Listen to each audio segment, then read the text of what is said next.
Hi, and thanks for logging on to the Daily Dvar. And here's a brand new Halacha for you. It's for Friday, the 18th day of April. Here we go. Just going to try and tell you a reminder of many things as I can remember just before you go into this Shabbos, Erev Pesach, and all the stuff that's coming.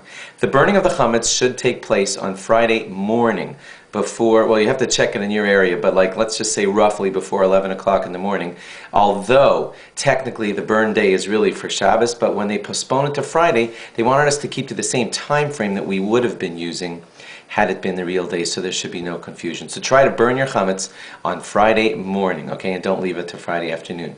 Also remember that you should wake up early on Shabbos morning so that you can come home from shul and still have time for 1 or 2 bread meals, so that you can have shalosh sudas, 3 bread meals on that day. Just make certain that you finish eating by whatever the prescribed time is for your area. Could be as early as something like 10 o'clock in the morning. Check with your rabbi about what the time is for your area.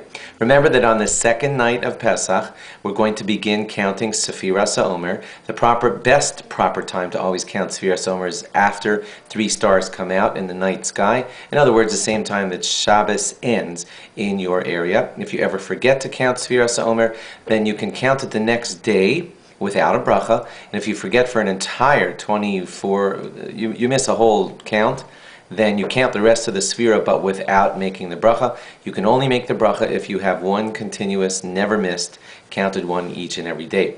Remember also that we switch over from no longer saying Mashiv Haruach HaMorid HaGashem, and that begins on Musaf of the first day of Pesach. If you forget to do that, you'd have to repeat Shmona Esrei.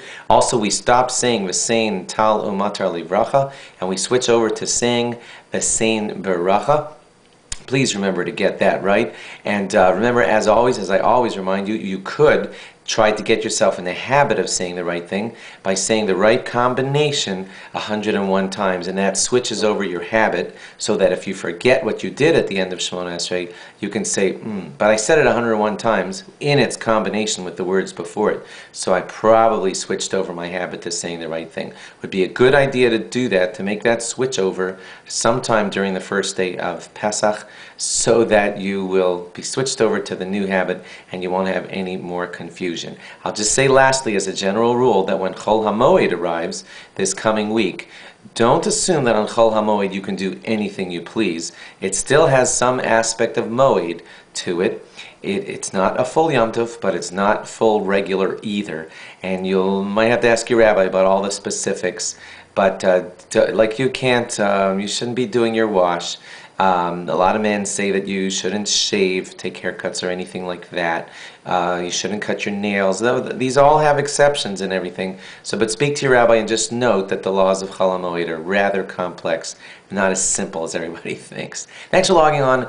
Log on again after Shabbos and Yom Tov on the first night of Chol HaMoed, when we'll hopefully have brand new stuff for you. Bye-bye.